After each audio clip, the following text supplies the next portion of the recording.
قد أفلح المؤمنون الذين هم في صلاتهم خاشعون صدق الله العظيم رب اشرح لي صدري ويسر لي أمري واحلل عقدة من لساني يفقهوا قولي সম্মানিত সুধী সূরাতুল মুমিনুনের প্রথম 10টি আয়াতের বিশেষ ফজিলত রয়েছে, তাৎপর্য রয়েছে। এই 10টি আয়াতের সংক্ষিপ্ত তাফসীর আমি আপনাদের সামনে পেশ করব ইনশাআল্লাহ বিইذنিল্লাহ। তো সূরাতুল মুমিনুন, আল্লাহ দেখেন মুমিনদের নামে সূরা দিয়েছেন সূরাতুল মুমিনুন, আবার কাফিরদের নামেও একটা সূরা ডেডিকেট করেছেন। সূরাটার নাম কি বলেন তো? সূরাতুল কাফিরুন। আবার মুমিনও না কাফিরও না, মাঝামাঝি আল মুনাফিকুন, তাদের নামে আল্লাহ একটা সূরা দিয়েছেন সূরাতুল মুনাফিকুন। তো এই সূরাটা আমাদেরকে উৎসর্গ করা, আমাদের জন্য ডেডিকেট করা, মুমিনুন নামে এই সূরাটা। এই সূরাটা নাজিলের একটা প্রেক্ষাপট আছে, যেটাকে আরবিতে শানের নুজুল বলে। ওটা বলেই আমি মূল ব্যাখ্যা বা আলোচনার দিকে চলে যাচ্ছি। সম্মানিত সুধী, রাসূলুল্লাহ সাল্লাল্লাহু আলাইহি ওয়াসাল্লামের কাছে আল্লাহ তাআলা যে কোরআন নাজিল করেছেন, এই কোরআন যেটা লেটেস্ট ভার্সন অফ রেভিলেশনের সর্বশেষ ভার্সন, এটা আল্লাহ তাআলা বিষ্ণু ঈসা ইসলামের কাছে নানাভাবে নাজিল করতেন। কোরআন নাজিল হওয়ার অনেকগুলো পদ্ধতি ছিল, সবসময় একইভাবে কোরআন আসতো না। কখনো কখনো কোরআন আসতো মিসলা সলসালাতিল জারাস, আমরা ঘন্টা যখন বাজাই যে বিকট শব্দ হয়, এরকম বিকট আওয়াজে মাঝে মাঝে কোরআন নাজিল হতো। আপনাদের মনে থাকবার কথা, বাংলাদেশে আমরা যখন প্রাইমারি স্কুলে পড়তাম বা হাই স্কুলে পড়তাম, ঘন্টা শেষ হলে, একটা ক্লাস শেষ হলে দফতরি কি করতো বলেন তো? হ্যাঁ, দিত না? মনে পড়ে? পিকচারাইজেশন হচ্ছে? আচ্ছা, প্রচন্ড আওয়াজে ওই বেলের মধ্যে বাড়ি দিত। তখন আমরা বুঝতাম কি একটা ঘন্টা হয়েছে। এক ক্লাস শেষে একটা দিত, 2 ক্লাস শেষে 2টা, ক্লাস যখন সব শেষ তখন অনেকগুলো দিত, বুঝতাম যে ছুটি আমাদের। এরকম রিঙ্গিং বেল যদি বাজানো হয়, ঘন্টা বাজানো হয়, এটার যেরকম বিকট শব্দ, এরকম বিকট আওয়াজে মাঝে মাঝে কোরআন নাজিল হতো। রাসূল সাল্লাল্লাহু আলাইহি ওয়াসাল্লাম বলেন, এই প্রসেসে কোরআন রিসিভ করা আমার জন্য বড্ড কষ্টকর ছিল। আমাদের আয়েশা রাদিয়াল্লাহু তাআলা আনহা বলেন, প্রচন্ড শীতের রাতে আমরা কাঁপতাম শীতে, আর বিষ্ণু সাল্লাল্লাহু আলাইহি ওয়াসাল্লাম ঘামতেন। ওয়া ইন্না জাবিনাহু লা ইয়াতাফাসসাদু আরাকান, আমরা শীতে কাঁপতাম, কম্বল জড়িয়ে রাখতাম, আর বিষ্ণুনবীর কপাল বেয়ে ঘাম ঝরতো। সুবহানাল্লাহি ওয়া বিহামদিহি। এভাবে তিনি কষ্ট করে কোরআন রিসিভ করেছেন। এটা একটা পদ্ধতি। আরেকটা পদ্ধতি হচ্ছে মিসলা দাবিয়া সাউতিন নাহাল, মৌমাছির ভন ভন শব্দের মতো কোরআন নাজিল হতো। যখন নাজিল হতো, রাসূল সাল্লাল্লাহু আলাইহি ওয়াসাল্লামের মুখের সামনে, চেহারার সামনে মৌমাছি ভন ভন করলে যেরকম সাউন্ড, এরকম একটা সাউন্ড হতো। এটা সাহাবারা কাছাকাছি যারা থাকতেন ওনারা উইটনেস করেছেন অনেকবার। আজকের এই আলোচনাটা এটার সাথে প্রাসঙ্গিক, আমি বলবো আপনাদেরকে। 2টা পদ্ধতি গেল। আরেকটা পদ্ধতি হচ্ছে মিন ওয়ারাই হিজাব, পর্দার অন্তরাল থেকে সরাসরি আল্লাহ কথা বলতেন, রাসূল সাল্লাল্লাহু আলাইহি ওয়াসাল্লাম শুনতো। এটা কেবল একবারই হয়েছে, মেরাজের রাতে। তারপর মাঝে মাঝে ইউলকা ফি কুলুবি রাসূলিল্লাহ, আল্লাহ রাসূল সাল্লাল্লাহু আলাইহি ওয়াসাল্লামের অন্তঃকরণে আল্লাহ তাআলা ঢেলে দিতেন ওয়াহি। আচ্ছা, আবার কখনো কখনো জিবরাইল আলাইহিস সালাম ওনার মূল আকৃতিতে ওহী নিয়ে আসতেন। ওনার যে বিসূরাতিহিল আসলিয়া, জিবরাইল আলাইহিস সালামের যে মূল সূরাত, এই সূরাতে আসতেন। এই সূরাতে রাসূল সাল্লাল্লাহু আলাইহি ওয়াসাল্লাম জিবরাইল আলাইহিস সালামকে জীবনে 2বার দেখেছিলেন। একবার ওই যে হেরা গুহার ওখানে দেখেছিলেন, আর একবার সেই সিদরাতুল মুনতাহায় মেরাজের রাতে দেখেছিলেন। 600 পাখা মেলে বিশাল আকৃতি নিয়ে পুরো দিগন্ত বিস্তৃত করে জিবরাইল আলাইহিস সালাম নেমে আসতেন। 2বার এভাবে রাসূল সাল্লাল্লাহু আলাইহি ওয়াসাল্লাম দেখেছিলেন। এভাবে কোরআন নাজিল হতো। আবার কখনো কখনো রাসূল সাল্লাল্লাহু আলাইহি ওয়াসাল্লাম এই যে হিউম্যান শেপে, মানুষের আকৃতিতে আসতেন, দেখতে মানুষের মতো লাগতো। মানুষের আকৃতিতে জিবরাইল আলাইহিস সালাম এসে কোরআন পৌঁছে দিয়ে যেতেন। বিষ্ণু সাল্লাল্লাহু আলাইহি ওয়াসাল্লাম বলতেন, এই প্রসেসে ওহী রিসিভ করা আমার জন্য সবচেয়ে সহজ ছিল। এটা তো খুব স্বাভাবিক, ন্যাচারাল, যে একজন মানুষ এসে আমার সাথে কথা বললে, মানুষ মানুষের সাথে কথা বলবে, এটা তো খুব ফ্লেক্সিবল হবে, কমফোর্টেবল হবে। বাকি পদ্ধতিগুলো রাসূল সাল্লাল্লাহু আলাইহি ওয়াসাল্লামের জন্য কঠিন ছিল। এবং এই সূরাতে যখন জিবরাইল আলাইহিস সালাম আসতেন, তখন দিহিয়াতুল কালবি আল আনসারী নামে এক সাহাবীর সূরাতে আসতেন। ওনার তওবাটা আল্লাহর কাছে খুব পছন্দ হয়েছিল। জাহিলি যুগে অনেক কন্যা সন্তানকে তিনি জীবিত প্রচিত করেছিলেন। পরে একবার এমন রিপেন্টেন্ট হলেন, অনুতপ্ত হলেন, অনুশোচনায় পড়ে আল্লাহর কাছে এমন কান্না করলেন, আর অনুশোচনার চোখের পানি আল্লাহ বড্ড পছন্দ করেন। অনুতপ্ত বান্দা যখন অনুতপ্ত হয়ে কাঁদে, তার চোখের পানি তার চোখ বেয়ে, নাক বেয়ে জমিনে ড্রপ করার আগে আল্লাহ বান্দাকে মাফ করে দেয়। তো আল্লাহর কাছে এত পছন্দ হয়েছিলেন, মানুষের সূরাতে আসলে ওনার সূরাতে এসে তিনি কোরআন দিয়ে যেতেন বিষ্ণু ইসলামকে। তো মুসনাদে আহমদ ইবনে হাম্বল একটা হাদিস এসছে, ওমরে ফারুক রাদিয়াল্লাহু তাআলা আনহু এই হাদিসটা বর্ণনা করেন। তিনি বলেন যে আমরা একবার বিষ্ণু ইসলামের পাশে বসা, হঠাৎ সামিআনা দাবিয়া সাউতিন নাহাল, মৌমাছির ভনভন ভনভন শব্দ শুনতে পেলাম, কিন্তু তাকিয়ে দেখি কোনো মৌমাছি নাই। তখন বুঝলাম যে রাসূল সাল্লাল্লাহু আলাইহি ওয়াসাল্লাম ওহী রিসিভ করছেন। কি রিসিভ করছেন? ওহী রিসিভ করছেন। ঠিকই রাসূল সাল্লাল্লাহু আলাইহি ওয়াসাল্লাম কিবলামুখী হলেন, ফাস্তাকবালাল কিবলা। অনেকক্ষণ তিনি চুপ করে গম্ভীর হয়ে বসে থাকলেন, ওহী রিসিভ করলেন। এরপর সাহাবাদের দিকে তাকিয়ে উনি হেসে দিলেন, হেসে বললেন, এইমাত্র সূরাতুল মুমিনুনের প্রথম 10টা আয়াত আমার উপর নাজিল হয়েছে, এবং এই 10টা আয়াতে মুমিনদের 7টা বিশেষ বৈশিষ্ট্যের কথা বলা হয়েছে। মান আকামা হুন্না দাখালাল জান্নাহ, যেই 7টা বৈশিষ্ট্য নিজের মধ্যে ধারণ করবে সে আল্লাহর জান্নাতের ওয়ারিস হয়ে যাবে। এবং এই আয়াতগুলো বলে আল্লাহ তাআলা সবশেষে এমনটাই বলেছেন যে উলাইকা হুমুল ওয়ারিসুন আল্লাযীনা ইয়ারিসুনাল ফিরদাউসা হুম ফিহা খালিদুন। যারা এই 7টা বৈশিষ্ট্য নিজের মধ্যে ধারণ করবে তারা জান্নাতুল ফিরদাউসের ওয়ারিস হয়ে যাবে, উত্তরাধিকার হয়ে যাবে। ওয়ারিস বুঝেন তো না? ওয়ারিস মানে হচ্ছে আপনি বাবার কাছ থেকে ইনহেরিটেন্স হিসেবে যেটা পেলেন। বাংলাদেশে দেখবেন যে অনেক জমি জমার মধ্যে প্লটের মধ্যে সাইনবোর্ড দেয়া থাকে যে ক্রয় সূত্রে এই জমির মালিক অমুক, বায়না সূত্রে এই জমির মালিক অমুক, তারপর ওয়ারিস সূত্রে এই জমির মালিক আব্দুর রহমান, লেখা থাকে না এরকম? ওয়ারিস সূত্রে মানেও এটা উনি কিনে নাই, এটা ওনার কার কাছ থেকে? বাবার কাছ থেকে পেয়েছেন, উত্তরাধিকার সূত্রে পেয়েছেন। তো দেখেন আল্লাহ তাআলা এই শব্দটাই, লিটারালি এই শব্দটাই ব্যবহার করেছেন যে আল্লাযীনা ইয়ারিফুনাল ফিরদাউসা হুম ফিহা খালিদুন। বিশ্বাসীরা যদি এই 7টা গুণ নিজের মধ্যে ধারণ করে তাহলে বাবার সম্পদে সন্তানের যেমনি ভাগ থাকে সে ওয়ারিস হয়, আমার এই উম্মতেরা, আল্লাহর এই বান্দারা জান্নাতুল ফিরদাউসের ওয়ারিস হয়ে যাবে। তো বলেন আমরা জান্নাতুল ফিরদাউসের ওয়ারিস হতে চাই কি চাই না? চাই, সবাই চাই। হ্যাঁ বলেন বলেন, চাই তো? ইনশাআল্লাহ ইনশাআল্লাহ, আল্লাহুম্মা জাআলনা মিনহুম।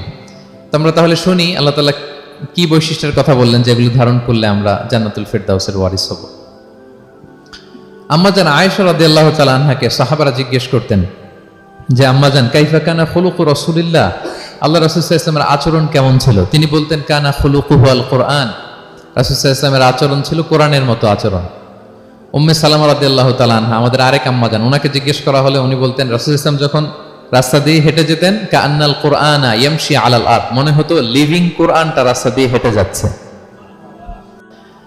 তো সাহাবারা যখন আরো ইন ডিটেইল জানতে চাইলেন তখন আম্মাজান আয়েশা বললেন তোমরা সূরা মুমিনুনের প্রথম 10 আয়াত পড়ো, এই 10 আয়াতে যা যা আল্লাহ বলেছেন এটাই ছিল খুলুকু রাসূলিল্লাহ, এটাই ছিল বিশ্বনবীর আচরণ। তো আসুন আমরা দেখি রাসূল সাল্লাল্লাহু আলাইহি ওয়াসাল্লামের আচরণ কেমন ছিল এবং কোন বৈশিষ্ট্যগুলো থাকলে আল্লাহ তাআলা আমাদেরকে জান্নাত দিয়ে ধন্য করবেন। সূরাতুল মুমিনুনটা আল্লাহ তাআলা শুরু করছেন ক্বাদ আফলাহাল মুমিনুন আল্লাযীনা হুম ফি সলাতিহিম খাশিউন, অর্থাৎ সফল হয়েছে তারা, ঈমান এনেছে যারা। প্রথম আয়াতের অর্থ হচ্ছে ক্বাদ আফলাহাল মুমিনুন, বিশ্বাসীরাই সফল হয়েছে। আল্লাহ তাআলা সফলতার মানদণ্ড এখানে ফিক্স করেছেন, ক্রাইটেরিয়া ফিক্স করেছেন ঈমান, বিশ্বাস, যেটা সবচাইতে দামি। সবচাইতে দামি কি? ঈমান, সবার উপরে ঈমান।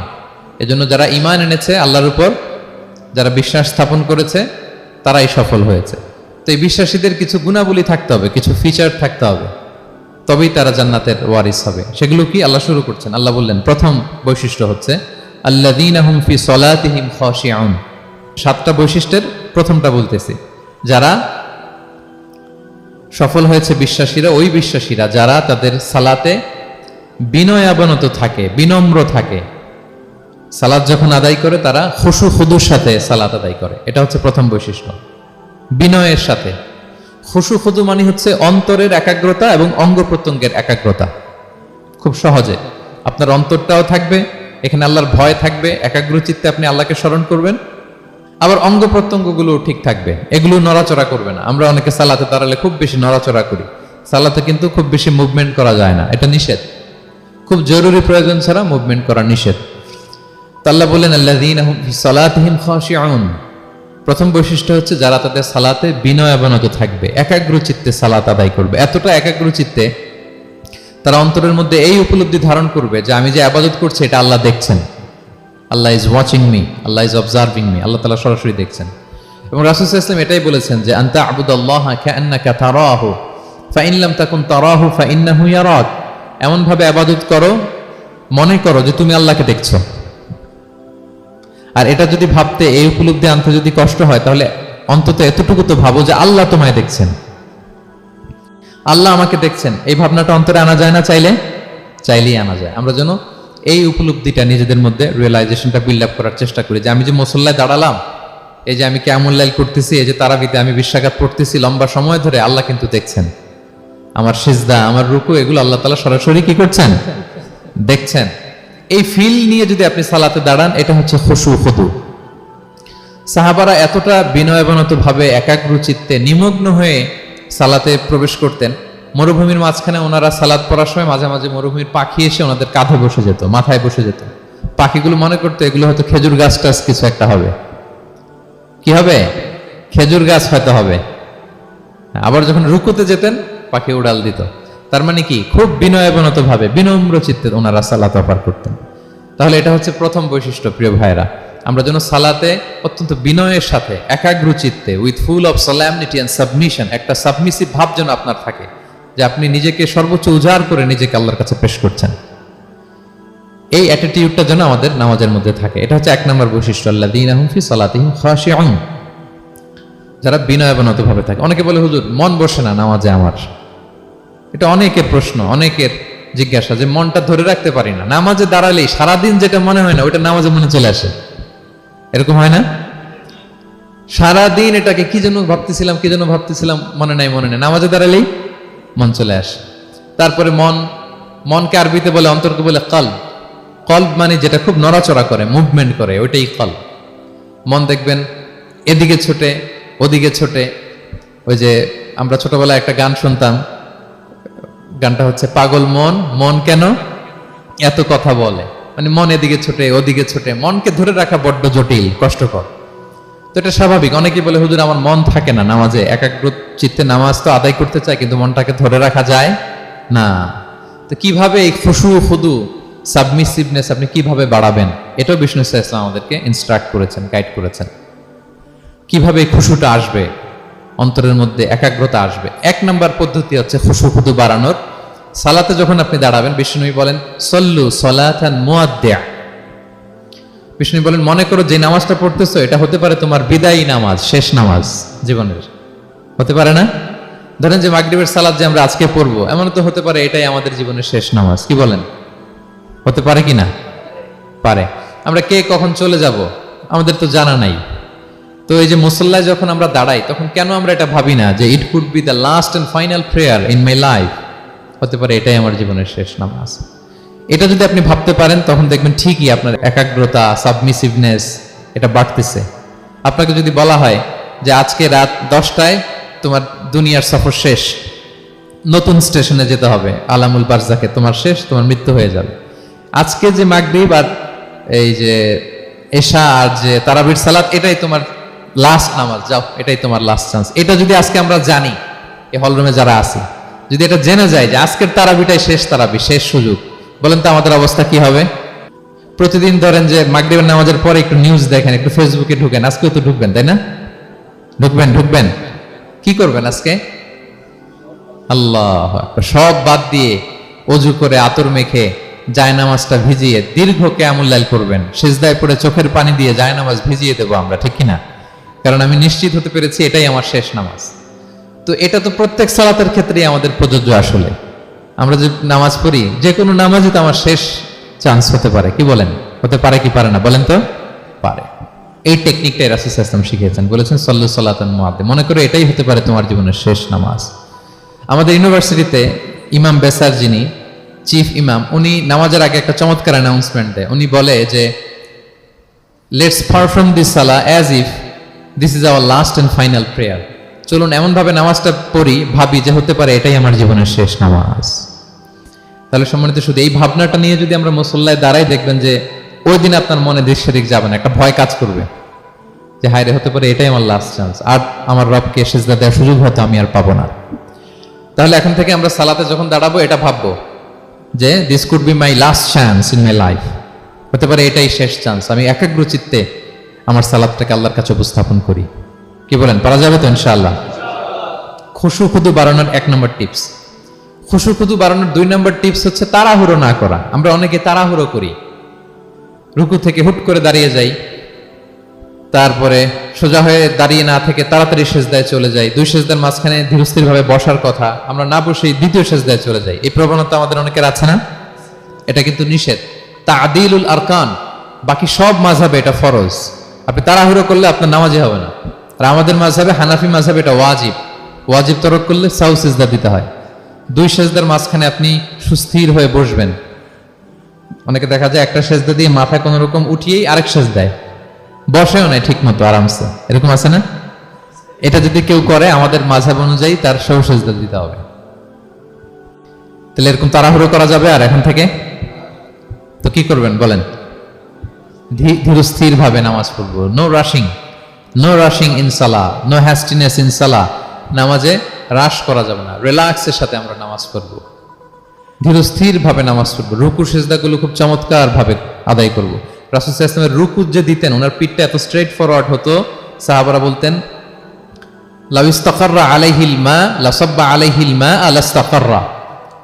পানি ভর্তি এক গ্লাস পানি যদি রাসূল সাল্লাল্লাহু আলাইহি ওয়াসাল্লামের রুকু দেওয়া পিঠের উপর রেখে দেওয়া হয়, পানিটাও পড়বে না, গ্লাসটাও ভাঙবে না। তার মানে এত স্ট্রেট ফরওয়ার্ড পিঠ ছিল। আবার রাসূল সাল্লাল্লাহু আলাইহি ওয়াসাল্লাম বলতেন আসওয়াউন নাসি সারিকাতান মান ইয়াসরিকু ফিস সালাহ। তিনি বললেন সবচাইতে বড় চোর যে নামাজে চুরি করে। সাহাবারা বললেন ওয়া কাইফা ইয়াসরিকু মিন সালাতিহি ইয়া রাসূলুল্লাহ, নামাজে আবার কিভাবে চুরি করে? রাসূল সাল্লাল্লাহু আলাইহি ওয়াসাল্লাম বললেন লা ইউতিম্মু রুকুআহা ওয়া সুজুদাহা, রুকু সেজদাগুলো সুন্দর করে আদায় করে না, সেই নামাজ চোর। তা আমরা যেন রুকু সেজদাগুলোকে খুব সুন্দরভাবে ধীরস্থিরভাবে যেন আমরা আদায় করি, আমরা যেন তাড়াহুড়ো না করি। রাসূল সাল্লাল্লাহু আলাইহি ওয়াসাল্লাম একবার মসজিদে নববীতে বসা এক সাহাবী এসে নামাজ পড়ে রাসূল সাল্লাল্লাহু আলাইহি ওয়াসাল্লামকে সালাম দিলেন। রাসূল সাল্লাল্লাহু আলাইহি ওয়াসাল্লামের সালামের উত্তর দিয়ে বলেন ইরজি' ফাসাল্লি ফাইন্নাকা লাম তুসাল্লি, যাও তুমি আবার নামাজটা পড়ে আসো, তোমার নামাজ হয়নি। সাহাবী যে আবার নামাজ পড়ে আবার আসলেন, রাসূল সাল্লাল্লাহু আলাইহি ওয়াসাল্লাম আবার বললেন সাল্লি ফাইন্নাকা লাম তুসাল্লি, নামাজ পড়ে এসো, হয়নি। আবার গেলেন, আসলেন, আবার বললেন তুমি নামাজটা পড়ে আসো, হয়নি। এবার তো বেচারা কেঁদে দিয়ে বলে ইয়া রাসূলুল্লাহ লা উহসিনু মিন যালিক, এর চেয়ে ভালো পারি না আমি, আপনি আমাকে শিখিয়ে দেন। রাসূল সাল্লাল্লাহু আলাইহি ওয়াসাল্লাম তখন বললেন যখন নামাজে দাঁড়াবা ফাতিহা পড়বা আর একটা সূরা মেলাবা, ধীরস্থির ভাবে দাঁড়াবা। যখন রুকুতে যাবা হাত্তা তাতমাইন্না রাকিআন, ধীরস্থির ভাবে রুকু করবা। তুমি তাড়াহুড়ো করেছো, রুকু থেকে যখন সোজা হয়ে দাঁড়াবা ধীরস্থির ভাবে দাঁড়াবা, নাকি তাড়াহুড়ো করবেন? ধীরস্থির ভাবে দাঁড়াবেন, কয়েক সেকেন্ড দাঁড়াবেন, তাসবিহ পড়বেন, এরপরে সিজদায় যাবেন। যখন সিজদায় যাবা হাত্তা তাতমাইন্না সাজিদান, রিল্যাক্স। সালাতের মধ্যে কিভাবে থাকতে হবে? উইথ রিল্যাক্সেশন, রিল্যাক্সের সাথে তুমি সেজদা দিবা। দুই সেজদার মাঝখানে বসে আবার রিল্যাক্স, আবার তুমি ধীরস্থির ভাবে বসবা। এইভাবে পুরো সালাতটা প্রত্যেকটা রাকাত তুমি এভাবে আদায় করবে। তার মানে সালাতে তাড়াহুড়ো করতে বিষ্ণু ইসলাম নিষেধ করেছেন। এমনকি অনেক সময় আমরা রুকু পাবো না বলে দৌড়ে যে সালাতে অংশগ্রহণ করি, এটাও নিষেধ করেছেন। আমরা অনেক সময় এরকম করি না? মাগরিবের নামাজে রুজু করতেছি, ইমাম সাহেব ওয়াদ-দুহা ওয়াল-লাইলি ইযা সাজা, এই সূরাটা তো মুখস্থ, তো টের পাচ্ছি যে আমি এখন মুখ ধুইতেছি আর সূরা দোহা তো শেষ হয়ে যাবে, কোন রকম ওযু করে দৌড়ে যে অংশগ্রহণ করে যাতে রাকাতটা পায়, এটা নিষেধ করেছেন বিষ্ণু ইসলাম। এটা করবেন না। আপনি ধীরস্থির ভাবে ওযু করবেন, ধীরস্থির ভাবে যাবেন, তাড়াহুড়ো করবেন না। আপনি কার সামনে যাচ্ছেন? মালিকুল আমলাক, রাজা ধীরাজ, আরশের অধিপতি। আপনি তাড়াহুড়ো করে গেলে তো আপনি হাঁপাতে হাঁপাতে অস্থির হয়ে যাবেন, ব্রেথ ইন ব্রেথ আউট করতে করতে। ধীরস্থির ভাবে যাবেন, অংশগ্রহণ করবেন। রাসূল সাল্লাল্লাহু আলাইহি ওয়াসাল্লাম বলেন ইদা উকিমাতিস সালাতু ফালা তা'তুহা তাসআউন, নামাজ শুরু হয়ে গেলে দৌড়ে দৌড়ে যে অংশগ্রহণ করবে না। আলাইকুম বিসাকিনা, ধীরস্থির ভাবে যে অংশগ্রহণ করবে। ফামা আদরাকতুম ফাসাল্লু, ধীরস্থির ভাবে যে যতটুকু পাও অতটুকুই পড়ো। ওমা ফাতাকুম ফাআতিমু, যেটা ছুটে যায় নিজে পরে দাঁড়িয়ে আদায় করে নাও। সুবহানাল্লাহি ওয়া বিহামদিহি, কত সহজ করে দিয়েছেন। তাহলে সালাতে তাড়াহুড়ো করা যাবে? প্রিয় ভাইরা বলেন তো, তাড়াহুড়ো করা যাবে আর আজকে থেকে? না, আমরা তাড়াহুড়ো করবো না, আমরা ধীরস্থির ভাবে যে সালাতে অংশগ্রহণ করবো, তাহলে আপনার খুশু খুদু বাড়বে। দুইটা টিপস গেল। 3 নাম্বার হচ্ছে জামাতে সালাত আদায় করতে হবে, তাহলে আপনার একাগ্রতা বাড়বে।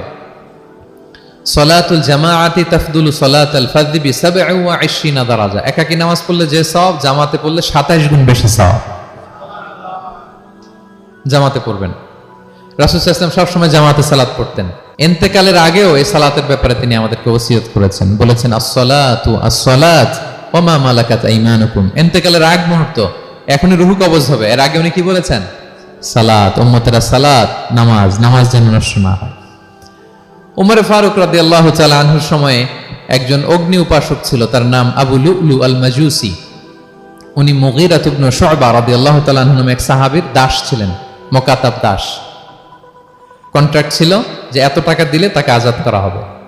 তো এই অগ্নি উপাসক মাজুসি এসে ওমর ফারুককে বলে, খলিফাতুল মুসলিমিন, আমার মালিক সাহাবী মুগীরা আমার কাছে প্রতিদিন অনেক টাকা চার্জ করে। উনি বললেন, তাই নাকি? কত চার্জ করে? বলে যে এত চার্জ করে। তো বলতেছে, আচ্ছা তুমি তাহলে কি কাজ করো, কি কাজ জানো? বলে যে আমি খঞ্জর বানাতে জানি, ছুরি, ছোট ছুরি আর কি। বলতেছে, ওরে আল্লাহ, যারা খঞ্জর বানাতে জানে তারা তো অনেক টাকা মেক করে, সেই হিসাবে তো মুগীরা বেশি চার্জ করে না, অল্পই চার্জ করছে। সে ইনসাফপূর্ণ চার্জই করেছে। কিন্তু এই আবু লুলুল মাজুসির এই কথাটা পছন্দ হয় না, সে রাগান্বিত হয়ে গেল, হয়ে বলে, ওমর, সবার ক্ষেত্রে তুমি নরম আর আমাকে তুমি কঠিন নিয়ম শেখাও না, দাঁড়াও তোমাকে আমি দেখাচ্ছি। মনে মনে বলতেছে এটা। রেগে মেগে সে বাড়িতে এসে আজকে একটা খঞ্জর বানাইছে, দুই মুখো খঞ্জর, ওয়া মাকবাদাতুহু ফি ওয়াসাতি, এটার হ্যান্ডেলটা মিডলে, এদিকেও মাথা ওদিকেও মাথা, এটার ধার করে প্রতিদিন 20 মাখায় এটাতে। আর মনে মনে বলে, ওমর দাঁড়াও তোমাকে আজকে আমি দেখাবো। তো ওমর ফারুককে আল্লাহ তাআলা স্বপ্নে দেখিয়েছেন যে একটা লাল মোরগ ওনাকে 3টা ঠোকর মেরেছে। উনি সাহাবাদের কাছে বলেছেন যে আমি স্বপ্নে দেখেছি একটা লাল মোরগ আমাকে 3টা ঠোকর মেরেছে। তো সে খঞ্জরকে ধার দিয়ে একদিন ফজরের নামাজে, ওয়াকানু ইউসাল্লুনা বিগালাস, ওনারা খুব অন্ধকার থাকতে ফজরের নামাজ পড়তো। সে বুরনুস, এক ধরনের জুব্বা যেটার মাথা আছে, ওটা পরে হুডির মতো আর কি, হুডি চেনেন তো না, হুডির মতো একটা জুব্বা পরে সে অন্ধকারে, সে তো আসলে অমুসলিম, সাহাবাদের সাথে পিছনে দাঁড়াইছে নামাজের ভান করার জন্য, আর এই খঞ্জরটা নিয়ে গেছে সাথে। ওমর ফারুক ফজরের সালাত শুরু করলেন, প্রথম রাকাত শেষ করলেন, দ্বিতীয় রাকাতের জন্য যখন দাঁড়াইছেন তখনই সে প্ল্যান মাফিক খঞ্জর বের করে ওমর ফারুকের পেটের মধ্যে 3বার স্টেবিং করলেন, আঘাত করলেন। করার সাথে সাথে ওমর ফারুক উল্টে পড়ে গেলেন আর বললেন, কাতালানি আল কালব, কোন এক কুকুর আমাকে আঘাত করেছে। তো সাহাবার ওমর ফারুককে ধরলেন, আর এই অগ্নি উপাসক এই খঞ্জর নিয়ে কাতারের মাঝখান দিয়ে 2 দিকে খঞ্জর চালাতে চালাতে যাচ্ছিলেন। যে সাহাবাই ধরে সেই আঘাতপ্রাপ্ত হয়ে ওখানে 7 থেকে 10 জন স্পট ডেথ, জায়গায় মারা গেছে। পরে এক সাহাবী নিজের জামা খুলে তার গায়ে ছুঁড়ে মারছে, তখন সে ওটাতে পেঁচিয়ে পড়ে গেছে। যখন বুঝে গেছে যে আমাকে ধরে ফেলবে, সে সুইসাইড করে ফেলছে, নিজেকে নিজে মেরে ফেলছে। তো ওমর ফারুক তো বেহুশ, ওনাকে নিয়ে যাওয়া হলো, পিছন থেকে একজন নামাজের ইমামতি করলেন। তো ওমর ফারুক রাদিয়াল্লাহু তাআলা আনহু হুশ ফিরে পেলেন। হুশ ফিরে পাওয়ার পরে দিনের বেলা যখন হুশ আসলো ওনার, সবাই চারদিকে বসা যে হায় হায় আমাদের আমিরুল মুমিনিনের কি জানি কি হয়। হুশ ফেরার পরে ওনার মুখের প্রথম কথাটা ছিল আসাল্লান নাস, মানে আমার নেতৃত্বে যে ফজরের সালাতটা শুরু হয়েছিল এটা কি ঠিকঠাক শেষ হয়েছিল? সুবহানাল্লাহ পড়বেন না? আচ্ছা বলেন তো, এই মুহূর্তে আমরা কি করতাম? ওনাকে যে স্টেবিং করছে, চিকিৎসক এসে দুধ দেয়, দুধ পেট দিয়ে বেরিয়ে যায়, নাবিজ দেয়, নাবিজ বের হয়ে যায়, মানে উনি ইন্তেকাল করবেন, এটা বোঝাই যাচ্ছে। এমন কঠিন পরিস্থিতিতে আমরা যদি হসপিটালে হুশ ফিরে পেতাম, আমরা কি বলতাম বলেন দেখি? কে কি বলতেন? কে মারছে, আমারে বাঁচানো যায় কিনা, মাউন্ট এলিজাবেথে নিয়ে চলো, সিঙ্গাপুরে অথবা বামরুন গ্রেডে নিয়ে চলো, আমেরিকাতে নিয়ে চলো, অথবা আমার তো ওখানে ব্যাংক ব্যালেন্স আছে, আমি তো মরে যাবো, আমার ছেলেগুলার কি হবে, হ্যাঁ আমার মেয়েগুলার কে দেখবে, এগুলো ছিল আমাদের কনসার্ন। তো ওমর ফারুক জানতেছেন যে উনি পৃথিবী থেকে বিদায় নিচ্ছেন, একটু হুশ ফিরে পাইছেন। হুশ ফিরে পাওয়ার পরে প্রথম কথাটা ছিল আসাল্লান নাস, লোকেরা কি নামাজ পড়েছিল? আল্লাহু আকবার। তাহলে এটা কত গুরুত্বপূর্ণ ইবাদত, কিভাবে এই সালাতকে সাহাবারা অফার করতেন। তো খুশু খুদুর সাথে যদি আমরা সালাত অফার করতে চাই, আমাদেরকে জামাতে পড়তে হবে। একাকি পড়লে দেখবেন মনে দিকে যায়, ওদিকে যায়, কয় রাকাত পড়ছি ভুলে যাই, এরকম হয় না? একাকি পড়তে গেলে এটা করা যাবে না, জামাতে পড়তে হবে।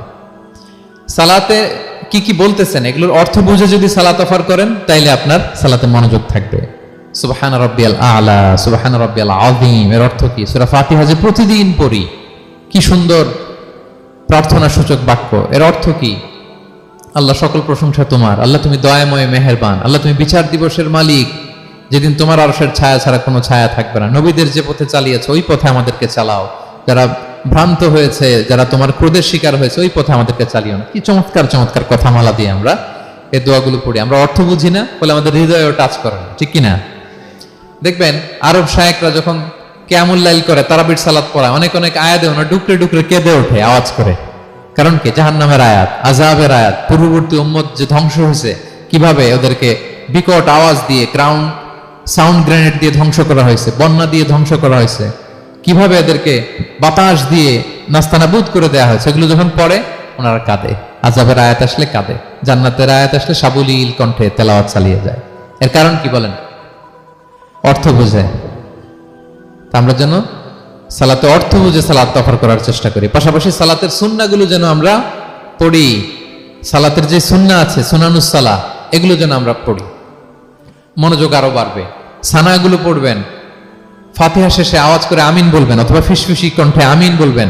বিষ্ণু ইসলাম বলেন, ইদা আম্মানাল ইমামু ফাআমিনু, ইমাম আমিন বললে তোমরাও আমিন বলো, কারণ এই মাত্র একটা দোয়া করা হয়েছে। সূরা ফাতিহাটা কি? একটা দোয়া।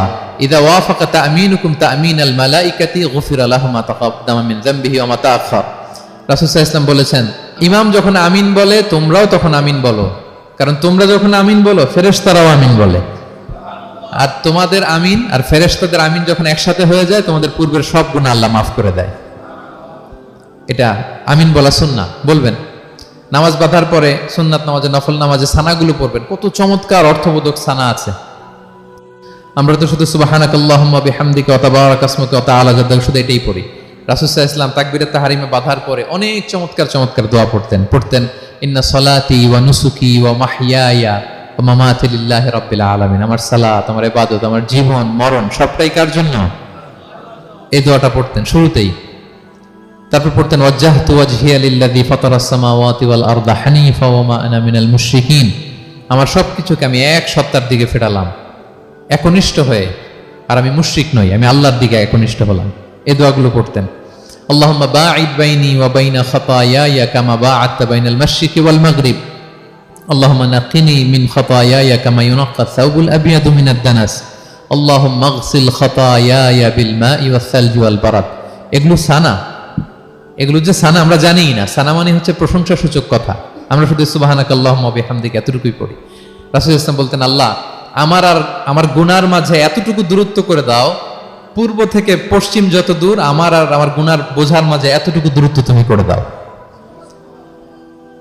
সাদা কাপড় যেমনি ধুয়ে ফকফকা করা হয়, আল্লাহ আমাকে তুমি গুনামুক্ত করে এরকম ফকফকা সাদা বানিয়ে দাও, শুভ্র বানিয়ে দাও। আল্লাহ আমাকে তুমি বরফ দিয়ে, ঠান্ডা পানি দিয়ে, তুষারপাত দিয়ে ধুয়ে আমার গুনাহগুলো তুমি পরিষ্কার করে আমাকে তুমি নিষ্পাপ করে দাও। এগুলো বলে এরপরে আলহামদুলিল্লাহ রাব্বিল আলামিন সূরা ফাতিহা শুরু করতেন। সালাম ফিরানোর আগে বিষ্ণু সাল্লাল্লাহু আলাইহি ওয়াসাল্লাম দোয়া মাসুর পড়তেন। কত চমৎকার মাসুর দোয়া আছে। আবার বিষ্ণু বলতেন, লা ইউসাল্লিমান্না আহাদুকুম হাত্তা ইয়াতাআওয়াযা আন আরবা মিন আযাবিল কবর, মিন আযাবি জাহান্নাম, মিন ফিতনাতিল মাহইয়া ওয়াল মামাত ওয়া মিন ফিতনাতিল মাসিহিদ দাজ্জাল। আমার কোন উম্মত যেন সালাম ফিরানোর আগে এই চারটা জিনিস থেকে পানাহ চাওয়া ছাড়া যেন সালাম না ফিরায়। একটা কি? আল্লাহ তুমি জাহান্নামের আযাব থেকে বাঁচাও, আল্লাহ তুমি কবরের আযাব থেকে বাঁচাও, আল্লাহ জীবন মরণের ফিতনা থেকে বাঁচাও, আল্লাহ তুমি দাজ্জালের ফিতনা থেকে বাঁচাও। পড়ে না আমিন? তো এত এঙ্গেজমেন্ট যদি আপনার নামাজে থাকে, আপনার মন এদিক সেদিক যাবে? হ্যাঁ, আপনি অর্থ খেয়াল করতেছেন, আযাবের আয়াত আসলে আপনি অশ্রুসিক্ত হচ্ছেন, আপনি দোয়া মাসুর পড়ছেন, আপনি সানা পড়ছেন, আপনি দীর্ঘ সময় কিয়ামুল লাইল করতেছেন, আপনার মনে এদিক সেদিক ছুটবে? বলেন তো ছুটবে না। এই টিপস গুলো বিষ্ণু সাল্লাল্লাহু আলাইহি ওয়াসাল্লাম শিখিয়েছেন। এগুলো যদি আমরা পালন করি, তাহলে আল্লাযীনা হুম ফি সালাতিহিম খাশিউন, বিনম্র চিত্তে সালাত আদায়কারী হিসেবে আমরা আল্লাহর কাছে পরিগণিত হব। তাহলে প্রথম নাম্বার শর্তটা বুঝতে পারছেন কিভাবে সালাত আদায় করতে হবে? হ্যাঁ, বলেন তো একজন, কি করতে হবে? কিভাবে সালাত? খুশুর সাথে, বিনয় অবনত চিত্তে, সাবমিসিভ ভাবে, নাকি তাড়াহুড়ো করবেন? কিভাবে পড়বেন নামাজ? ধীরে সুস্থে, উইথ রিল্যাক্স। 2 নম্বর আল্লাহ বলেন ওয়াল্লাযীনা হুম আনিল লাগবি মুআরিদুন। 1 নম্বরে তো তারা নামাজে যখন দাঁড়ায় ধীর স্থির ভাবে খুশুর সাথে পড়ে। 2 নম্বর হচ্ছে তারা অনর্থক কাজ থেকে বিরত থাকে। অনর্থক কথা, কাজ এগুলো মুমিনরা বলে না, এগুলো তো জড়ায় না। মিনিংলেস কোনো কাজের সাথে বিশ্বাসীদের কোনো সম্পর্ক, অর্থবোধক কাজ, ভালো কাজ, কল্যাণমূলক কাজ, সামাজিক কাজ, মানবতার কল্যাণে যে কাজগুলো আছে এগুলোর সাথে তারা জড়ায়। বিষ্ণু ইসলাম বলেছেন, মিন হুসনি ইসলামিল মারই তারকুহু মা লা ইয়ানি। ব্যক্তির ইসলামের সৌন্দর্য হচ্ছে যে ব্যক্তি এমন কোনো কাজ করবে না যেটার কোনো মিনিং নাই। মিনিংলেস কাজ থেকে সে বেঁচে থাকবে। মুহাদ্দিসিনে ইকরাম এই হাদিসটাকে বলে রুবউদ্দিন, মানে দিন ইসলামকে যদি 4 ভাগ করেন, এই 4 ভাগের 1 ভাগের কথা এই হাদিসের মধ্যে চলে আসছে। সেটা কি? যে বিশ্বাসীরা কোনো অনর্থক কাজে জড়ায় না নিজেদেরকে। অনর্থক কাজ, কথাবার্তা, অপ্রয়োজনীয় আড্ডা, অপ্রয়োজনীয় খুশগল্প, অন্যকে নিয়ে সমালোচনা, অন্যের গীবত, শেকায়াত, ওর এই সমস্যা, ওর এই সমস্যা। চায়ের আড্ডাতে আমরা এরকম সমালোচনার ঝড় তুলি, ঠিক কিনা বলেন? ঠিক কিনা? এটা করা যাবে না। আপনি জান্নাতেরও ওয়ারিস হবেন, আবার চা মুখে নিয়ে আপনি শেকায়াত করবেন, গীবত করবেন, দুইটা একসাথে যাবে না। তাহলে বিশ্বাসীরা কোনো অনর্থক কাজে জড়ায় না, মিনিংলেস কাজে জড়ায় না। তারা ভালো কাজে, কল্যাণের কাজে জড়ায়। মিনিংলেস কোনো কথাও বলে না, কারণ তারা জানে মা ইয়ালফিযু মিন কাউলিন ইল্লা লাদাইহি রাকীবুন আতীদ। আমরা যা বলি, মুখ নিঃসৃত যা বের হয়, এটাকে লিখে রাখার জন্য একদল ফেরেশতা আছে, রাকীব পর্যবেক্ষণকারী, আতীদ একেবারে প্রহরীর মতো আছে। বললেই টুকে নেয়, বললেই টুকে নেয় সব। সূরা ইয়াসিন আল্লাহ বলেন ওয়া কুল্লা শাইইন আহসাইনাহু ফি ইমামিন মুবিন। আমি ইমামুম মুবিন নামক এক দালিলিক রেজিস্ট্রি খাতায় সবকিছু তুলে রাখছি, সব পাই টু পাই আপনি পাবেন। আপনি অবাক হবেন, মালি হাযাল কিতাবি লা ইগাদিরু সাগীরাতান ওয়ালা কাবীরাতান ইল্লা আহসাহা।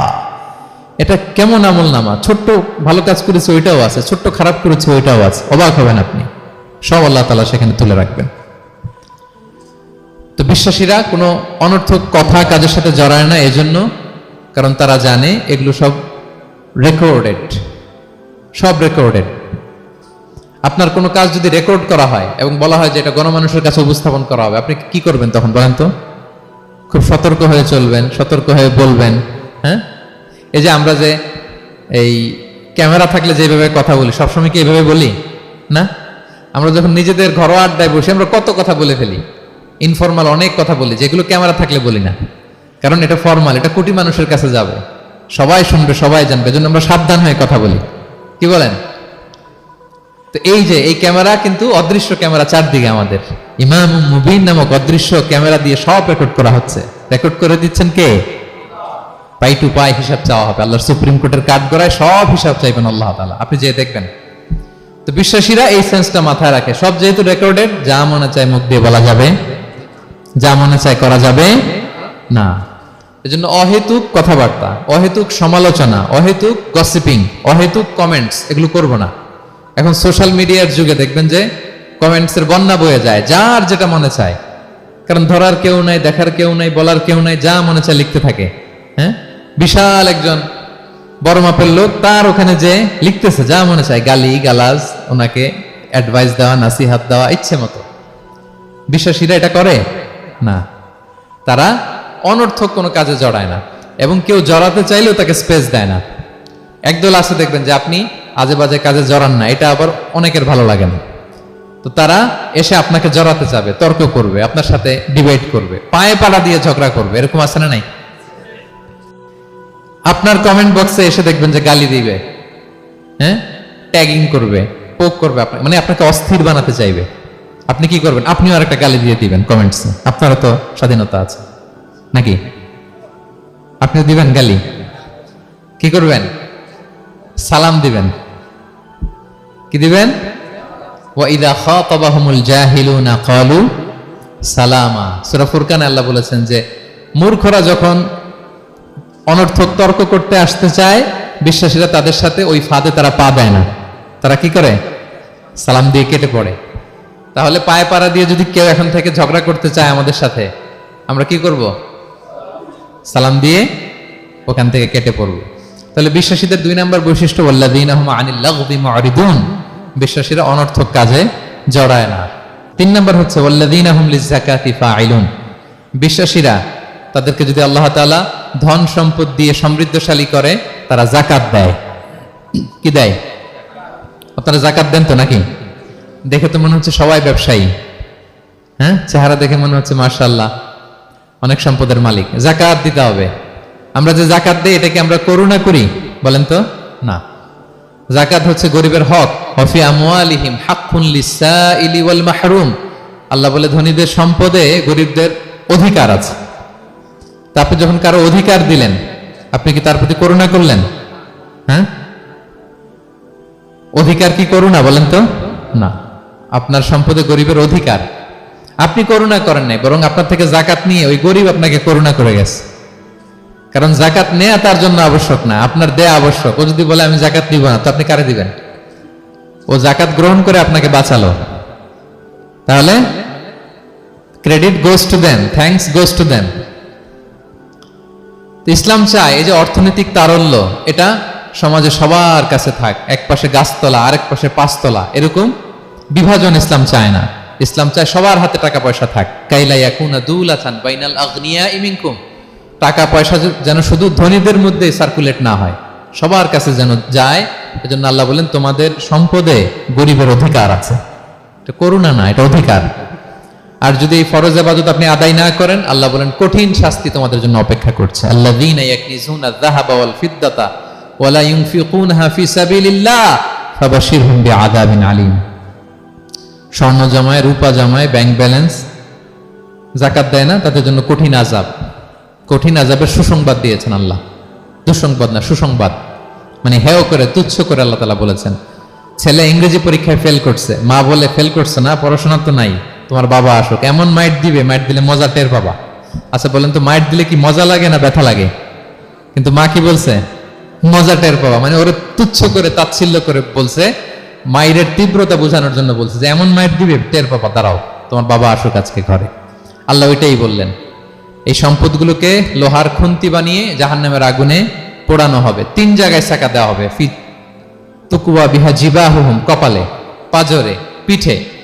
আর বলা হবে হাযা মা কানাসতুম, এগুলো তুমি জমায় রাখছিলা, দাও নাই মানুষকে। Bank balance, FDR, fixed deposit, price bond, এটা সেটা দাও নাই তুমি। আর হাদিসে এসেছে সুজা আন আকরা, টেকো সাপ হবে, মোস্ট ভেনোমাস স্নেক। সাপের মাথায় কিন্তু চুল গজায়, জানেন? সাপের মাথায় পশম আছে, কিন্তু যেই সাপের যেটা বেশি বিষাক্ত, ওটার মাথায় পশমও থাকে না বিষের কারণে। এরকম সাপ ওই সম্পদগুলো সাপ হয়ে ছোবল মারবে আর বলবে আনা মালুক, আমি তোমার প্রাইস বন্ড, আমি তোমার ব্যাংক ব্যালেন্স, আমাকে খাওয়ার জন্য তো রাখছিল, আজকে উপভোগ করো। আল্লাহু আকবার। আল্লাহ আমাদেরকে হেফাজত করুক। সো যাদের সম্পদ আছে আমরা যেন যাকাত দেই, হিসেব করে করে যেন দেই। আপনাদের স্ত্রীদের যাদের অর্নামেন্টস, জুয়েলারি আছে, তারা যেন তাদের সম্পদের যাকাত দেয়। 25 গ্রাম যদি সোনা থাকে বা 595 গ্রাম যদি রূপা থাকে, অথবা এই পরিমাণ সম্পদ থাকে, ভাবিরাও যাকাত দিতে হবে। এটা ইন্ডিভিজুয়াল ইবাদত। আপনার যাকাত আপনার, ভাবির যাকাত ভাবির। আপনি চাইলে টাকা দিয়ে হেল্প করতে পারেন, কিন্তু ওনারও হিসাব করতে হবে, এবং এটা কম্পালসারি, দিতেই হবে, দিতেই হবে। তাহলে ওয়াল্লাযীনা হুম লিয-যাকাতি ফাঈলুন, 4 নাম্বার হচ্ছে তারা যাকাত দেয়। 5 নাম্বার 6 নাম্বার আল্লাহ এক আয়াতে বলে ফেলেছেন, ওয়াল্লাযীনা হুম লিআমানাতিহিম ওয়া আহদিহিম রাউন, বিশ্বাসীরা আমানতের হেফাজত করে আর কথা দিলে কথা রাখে। 5 নাম্বার হচ্ছে আমানতের খেয়ানত করে না বিশ্বাসীরা, কারণ আমানতের খেয়ানত করে এটা মুনাফিকের আলামত। ইযা তুমিনা খানা, বিষ্ণু বললেন মুনাফিকদের বৈশিষ্ট্য হচ্ছে ওদের কাছে আমানত রাখলে ওটা আর পাওয়া যায় না পরে। এমন লোক আছে না সমাজে, আমানত রাখলে আর পাওয়া যায় না। তারা কি মুমিন না মুনাফিক বলেন তো? ইন্নাল্লাহা ইয়া'মুরুকুম আন তুআদ্দুল আমানাতি ইলা আহলিহা, আল্লাহ বলেছেন যার আমানত তাকে বুঝিয়ে দাও। বিষ্ণু ঈসা ইসলামকে মক্কার লোকেরা 2টা উপাধি দিয়েছিল, এক হচ্ছে আস-সাদিক, 2 হচ্ছে আল-আমিন। সাদিক মানে সত্যবাদী। কারা দিয়েছিল? ঘোর শত্রুরা, অপোজিশন পার্টি, তারা উপাধি দিয়েছে। একটা হচ্ছে সাদিক মানে কি, আর একটা হচ্ছে আল-আমিন, বিশ্বস্ত। এতটা বিশ্বস্ত যে বিষ্ণু ঈসা ইসলাম মক্কা থেকে মদিনায় যেদিন হিজরত করতে যাবেন, আমানতের জিনিসগুলো উনি আলী রাদিয়াল্লাহু তাআলা আনহুর কাছে রেখে গিয়েছিলেন। এত এত আমানতের সম্পদ ওনার ঘরে ছিল। এই ডিপোজিট বুঝিয়ে দিতে আলী রাদিয়াল্লাহু তাআলা আনহুর টানা 3 দিন সময় লেগেছে, মক্কাবাসীদের আমানত বুঝিয়ে দিতে। সো যার আমানতদারিতা নাই তার ঈমান নাই। বিষ্ণু বলেছেন লা ঈমানা লিমান লা আমানাতা আলাহ, যার আমানতদারিতা নাই ওর ঈমানই নাই। এবং আমানত ধ্বংস হয় এটা কিয়ামতের আলামত। ইযা দুইয়াতিল আমানাতু ফান্তাযিরিস সাআ, যখন আমানত নষ্ট হবে তোমরা কিয়ামতের অপেক্ষা করো। এখন বলেন তো আমাদের সমাজে আমানতের কি অবস্থা? খুবই খারাপ। আল্লাহু আকবার। আমানতটা কিন্তু এই যে এই ভাই আমাকে 2000 রিঙ্গিট রেখে বলছে আগামী মাসে এটা আমি নিব, একটু রাখেন, শুধু এটাই আমানত না। আল্লাহ আপনাকে যে পুরো সম্পদ দিয়েছেন এটা আমানত। আপনার ব্যবসা প্রতিষ্ঠান এটা আল্লাহর দেয়া আপনার কাছে আমানত। আপনার ছেলে আছে, মেয়ে আছে, স্ত্রী, তারা আল্লাহর দেয়া আমানত আপনার কাছে।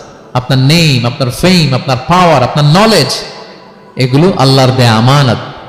আপনি দেশের প্রধানমন্ত্রী, পুরো দেশটা আপনার কাছে আমানত, ঠিক কিনা? এই আমানতের ব্যাপারে জিজ্ঞেস করা হবে। বিশ্বাসীদের বৈশিষ্ট্য, তারা আমানতকে হেফাজত করে, আমানত রক্ষা করে, আমানতের খেয়ানত তারা কোশ্চিন কালেও করে না। 6 নম্বর হচ্ছে ওয়া আহদিহিম রাউন, বিশ্বাসীরা কথা দিলে কথা রাখে,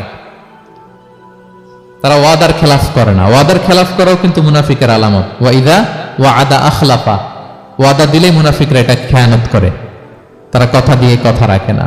এবং আপনি কাউকে কথা দিয়ে যদি না রাখেন, এরকম প্রত্যেকটা প্রমিস, কমিটমেন্টের ব্যাপারে আপনি জিজ্ঞাসিত হবেন। আল্লাহ বলেন ওয়া আউফু বিল আহদি ইন্নাল আহদা কানা মাসউলা। কথা দিলে কথা রাখো। ছেলে মেয়েদের কথা দিলে কথা রাখবেন, বন্ধু বান্ধবদেরকে কথা দিলে কথা রাখবেন, স্ত্রীকে কথা দিলে কথা রাখবেন। প্রমিস দিলে এটা রাখতে হবে, কারণ এর ব্যাপারে জিজ্ঞেস করা হবে। নবীদের মধ্যে ইসমাঈল আলাইহিস সালাম ওয়াদা রক্ষার ব্যাপারে খুব বেশি সোচ্চার ছিলেন। সব নবীরাই ছিলেন, উনি বেশি সোচ্চার।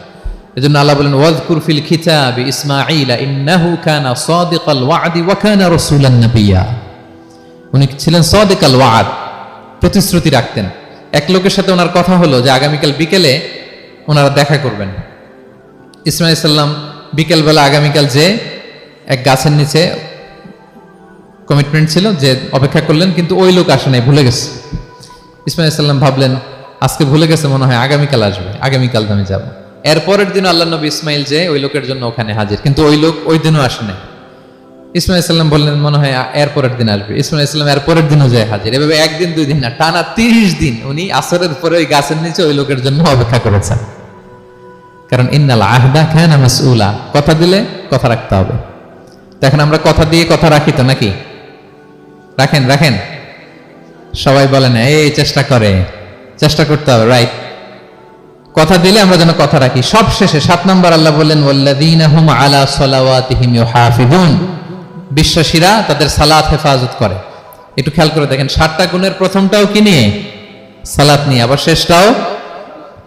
তার মানে কি বোঝা গেল? এটা বেশি গুরুত্বপূর্ণ না কম গুরুত্বপূর্ণ? সব নষ্ট হতে পারে, মুমিনের নামাজ নষ্ট হতে পারে, নামাজকে হেফাজত করতে হবে। হাফিজু আলা সালাওয়াত, আল্লাহ বললেন তোমাদের নামাজগুলোকে তোমরা হেফাজত করো। আগের যুগের উম্মতেরা সিনাগোগে না গেলে ইবাদত করতে পারতো না, চার্চে না গেলে ইবাদত করতে পারতো না, কিন্তু আমরা মসজিদেও নামাজ পড়তে পারি, বাইরেও পড়তে পারি। 5টা বিশেষ বৈশিষ্ট্য আল্লাহ তাআলা বিশ্বনবী সাল্লাল্লাহু আলাইহি ওয়াসাল্লামকে দিয়েছিলেন। এর মধ্যে একটা হচ্ছে জুইলাত লি আল আরদু কুল্লুহা মাসজিদান ওয়া তাহুরা, আল্লাহ আমার জন্য পুরো জমিনটারে মসজিদ বানাই দিয়েছে। পুরো জমিন। আপনি ফ্লাই করতেছেন, বিমানে পড়তে পারবেন। আপনি সাগরে আছেন, জাহাজে পড়তে পারবেন। আপনি বিকেলবেলা মাঠে আছেন, ওযু থাকলে আল্লাহু আকবার বলে দাঁড়ায় যাবেন, বন্ধুদেরকে নিয়ে যে কোনো জায়গায় নামাজ পড়া যায়, ঠিক কিনা? এই নামাজ নিয়ে কোনো এক্সকিউজ চলবে না। No excuse will be granted that day. দাঁড়িয়ে পড়তে পারেন না, বসে পড়তে হবে। বসে পারেন না তো শুয়ে পড়তে হবে। শুয়ে পারেন না তো ইশারায় পড়তে হবে। ওযুর জন্য পানি নাই তো তায়াম্মুম করে পড়তে হবে, ঠিক কিনা?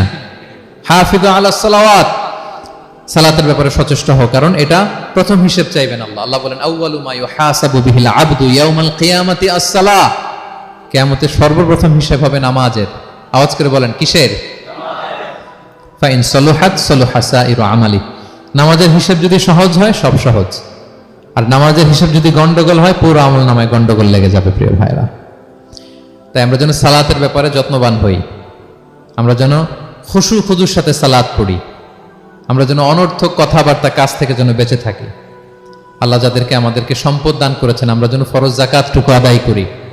আমরা যেন আমানতের ব্যাপারে সাবধান হই, সচেতন হই, আমানতকে যেন রক্ষা করি। আমরা যেন কথা দিলে কথা রাখি, এবং যে কোনো মূল্যে আমরা যেন সালাতকে হেফাজত করি। আমাদের সব মিস হতে পারে। কাজকে আমরা বলবো যে নামাজ আছে, নামাজকে বলা যাবে না আমার কাজ আছে, ঠিক কিনা বলেন?